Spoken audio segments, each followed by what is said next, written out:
Avec cette méthode, nous n'utilisons pas de matériel de sécurisation. La charge est placée contre les parois délimitant l'espace de chargement afin que les forces agissantes puissent être absorbées par celle-ci ou par la structure même du véhicule. Cela peut être la ridelle avant ou arrière, une ridelle latérale munie de lattes ou une paroi de conteneur. Les espaces libres supérieurs à 8 cm qui subsisteraient éventuellement doivent être comblés. Pour remédier à cela, on peut utiliser des coussins gonflables. Ceux-ci sont faciles d'emploi et peuvent être utilisés plusieurs fois. On peut également combler les espaces vides à l'aide de palettes en bois déclassées ou en fabriquant une séparation en bois. Avec cette méthode, nous pouvons donc affirmer que nous évitons au chargement de bouger. Si ces parois sont trop faibles et ne peuvent donc absorber toutes les forces agissantes, il faudra alors utiliser la sécurisation par pression. C'est la technique de sécurisation de chargement la plus utilisée.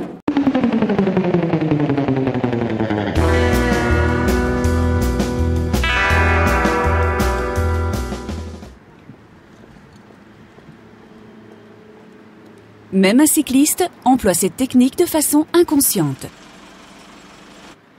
Dans un véhicule, nous pouvons sécuriser nos marchandises de façon identique. La charge est donc pressée sur la surface de chargement et ainsi, la friction entre la charge et la surface augmente. La force de gravité naturelle est donc complétée par une force produite par l'élément tendeur du moyen d'arrimage. Elle est désignée par l'abréviation STF, Standard Tension Force. Afin de calculer le nombre de sangles nécessaires pour sécuriser une charge par pression, les éléments suivants sont importants. La valeur des forces G qui interviennent au cours du transport. Le poids de la charge. La friction entre la charge et la surface. L'angle formé par la sangle. Plus l'angle est grand et plus élevée sera la pression générée. Et surtout, n'oublions pas la valeur STF de la sangle. L'emploi de tableaux simples nous permettra, pour chaque charge, de déterminer exactement le nombre de sangles nécessaires. Cette palette de munitions, pesant 1045 kg, sera équipée non pas d'une sangle, mais bien de 9 sangles. Notre chauffeur ne s'attendait pas à cela. Ce nombre élevé est la conséquence de la valeur relativement basse de la STF de la sangle. Cette STF est souvent confondue avec la valeur plus élevée de la force de traction. La méthode de sécurisation par pression apparaît donc peu adaptée. Ceci est particulièrement vrai pour la sécurisation de lourdes charges, puisque le nombre de sangles requis serait très élevé et que les points d'ancrage prévus sur nos camions est souvent insuffisant. Mais si l'on fait usage de tapis anti-glissement, le nouveau calcul fait apparaître qu'une seule sangle est alors nécessaire pour sécuriser la palette. Un set de tapis anti-glissement constitue donc un bon investissement.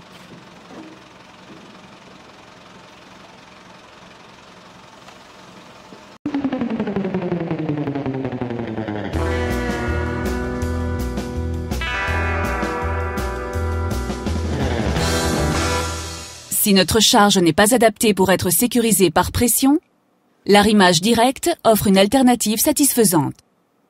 Nous voyons sur l'étiquette de la sangle que la force de traction, ou LC, a une valeur beaucoup plus élevée que la valeur de la STF. On pourra donc absorber des forces plus élevées si l'on fait appel à la force de traction de la sangle. Avec l'arrimage direct, il existe une liaison directe entre la charge et le point d'ancrage. À cause de cela, les forces présentes sont transmises vers les points d'ancrage.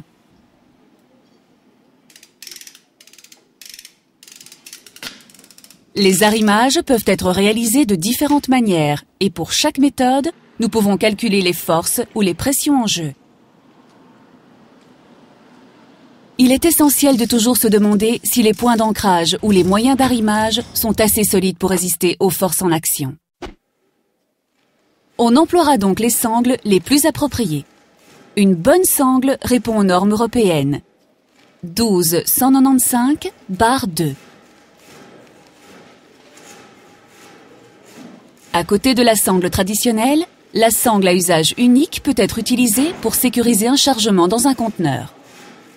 Ces sangles ont également des valeurs STF et LC élevées, mais sont tendues par un élément tendeur externe. Ainsi, on évite la perte et l'achat de sangles réutilisables onéreuses.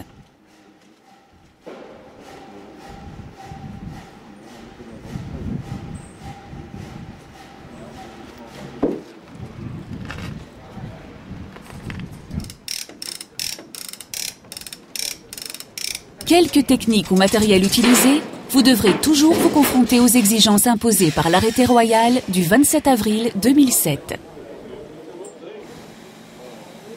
Et de là découle la question d'une meilleure information du personnel du secteur des transports.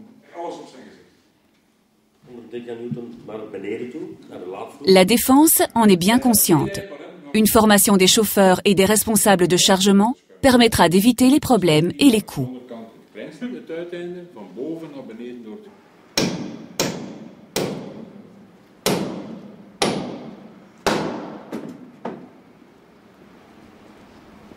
Oké, deuren mogen toe.